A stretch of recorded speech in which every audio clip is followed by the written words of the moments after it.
Southern Cal contacted you or your agent? No. North Texas. State, the Armadillos or whatever. No. Yeah. Is it a distraction though when yeah, just keep asking questions like this. The press conference will be over quicker. Yeah, No, well, what do we want to talk about? Let's talk about another college. You got 10 minutes, so let's talk about North Texas. I know you have an obligation, and I understand it. It's going to happen. If we're not successful and we're not winning, I came from college. I'm going to go back to college. So I hope someday to be like Coach Coughlin and win enough games where I can stay around long enough where that speculation ends. But I understand you have to ask the question. Chip doesn't play. Chip Kelly squashing any rumors that he could leave the Eagles to return to the college circuit. But here is the question, Skip. Do you believe Stephen him? A. I want to hear Stephen A. All right, yeah. Stephen A. I apologize. That's all right. Do you believe Chip here? Oh, I believe he's telling the truth. I just believe that things can change rapidly.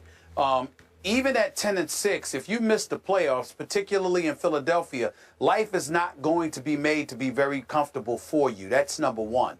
Number two, you see he has a very dismissive and aloof attitude, which is something we've lamented in the past. No need to revisit that. He is 10-6 in his first 2 seasons. That's 20-12 overall. You know, in his first 2 seasons, made the playoffs one year, didn't make it the next year.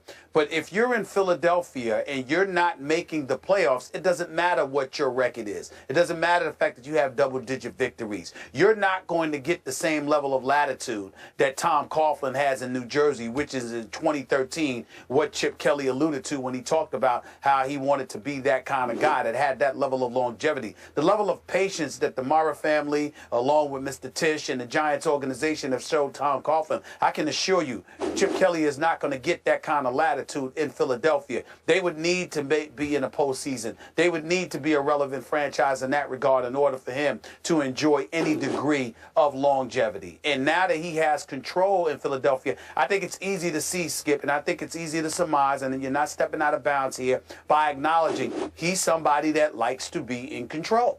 He wants control. Yeah. We all know that. Most coaches do. We respect that. But most don't get it. Jeffrey Lurie has given Chip Kelly the control that Chip Kelly wants. So I don't believe for 1 second that he has any interest. I think he's telling the absolute truth. There's no interest in USC with its 11 national titles. There's no interest in Texas with its 9 national titles and its own television network. And the money would be big time. And, of course, he'd have control. There's no interest there, but that's only because he's still in the NFL, in Philadelphia, where he's won his share of games, not to mention the fact that he has control.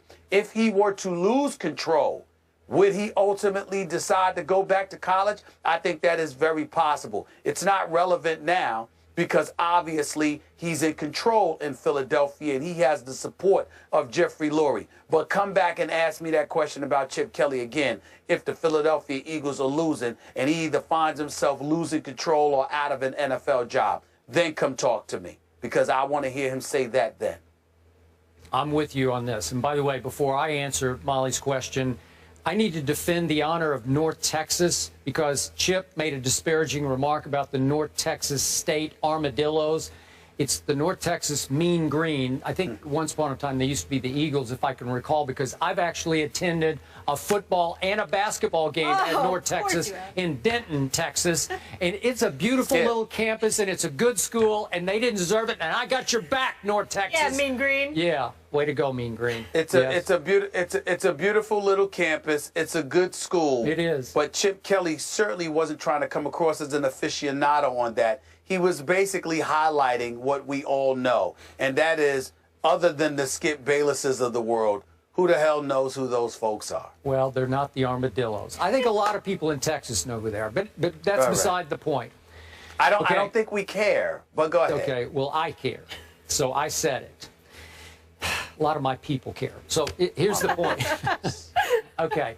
Chip Kelly, I hate to admit this publicly, but Chip Kelly's a good football coach.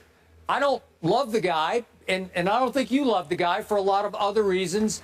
I don't like the way he carries himself, the way he handles himself, the way he operates, some of the personnel moves he's made, how he made them, why he made them. We both had lots of issues with Chip Kelly. But what I can't take away from Chip Kelly in the National Football League is, Stephen A. Smith, his first year In pro football, he went 10-6 and made the playoffs, and they lost a home playoff game to the Aints, who were obviously the Saints at that point. Last year, he went 10-6, but he was after they obliterated my Dallas Cowboys on Thanksgiving evening at Jerry World.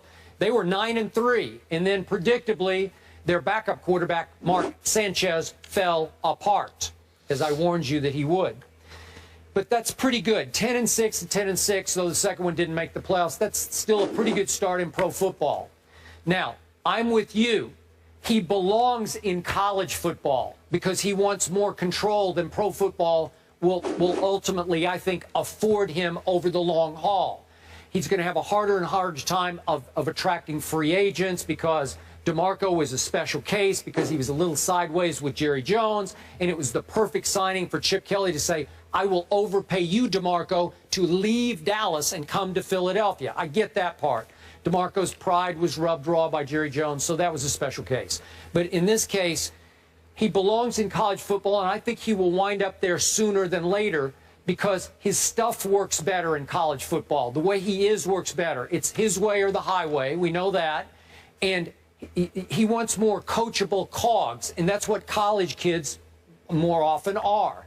And I don't think college defensive coordinators can prepare for him as quickly as NFL coordinators can, that fast break offense of his where they're trying to run 75 plays in an NFL game. It's just, it's easier to prep for in pro football. You have a little more time and you have a little more wisdom and experience to prep for it. I think Chip Kelly could dominate college football. I think he'd be great at USC. He doesn't fit in persona as a Hollywood kind of guy, but he runs a Hollywood offense, and if he went out and started lighting it up, and they started scoring 70 a game and winning, obviously, Pac-12 games, championships, competing for national championships, he'd turn into an L.A. kind of guy pretty quickly, I would think. So, to me, he belongs there, and he's probably bound for college football. You know what? Listen, once again, let's reiterate. We believe what Chip Kelly is saying. He obviously has no interest in USC or Texas at this particular juncture. He's in the NFL, not college football. We all know that the NFL is king. Not only is he a head coach, he's the man in charge. He's been allowed to give the Eagles a facelift. They got like 12 different players this year compared to what they had last year. Went out and gave Maxwell about $61 million. Got rid of LaShawn McCoy. Got rid of Deshaun Jackson a couple of years earlier.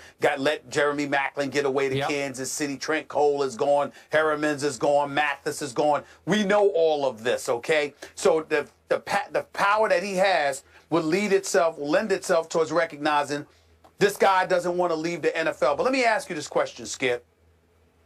Based on what you've seen from Chip Kelly, the news, the Riley Cooper handling, the news, LaShawn McCoy and others and what they said about him, the aloofness, the dismissiveness that he exudes during press conferences and beyond. Maybe it didn't occur when he was at Oregon. How easy do you think it would be for Chip Kelly to go in the kids' living room and recruit them for college programs after what we've seen over the last year or two? Just a question. I don't know. Maybe you could answer that better than I could. What's your take on it? Well, I guess my take on it is that I don't blame him for wanting to be interested in the pros because there's only 32 of those jobs, okay? And, you know, guys are going to want to play for somewhere because there's only 32 teams. They don't give a damn who it's for. These are professionals. They're getting paid. They want their money. They want to elevate their quality of life, and they want to do so by playing on an exceptionally high level in the National Football League. College, however, is an entirely different scenario altogether. There are a multitude of programs and institutions that you can go to where there isn't a Chip Kelly, and you don't have to deal with him or anybody like him. There are plenty of parents and plenty of kids who choose a school, obviously based on the coach. And it ain't just about success or failure. It's about the rapport that you are capable of developing with those kids. That plays a very significant role in deciding what institution of higher learning you are going to end up going to. The NFL is different. Chip Kelly doesn't have to recruit. He's a boss. He could be the biggest whatever that you can find, all right? Guys are still going to come play for him because it's the NFL. That is not the case in college. Okay. And we don't know.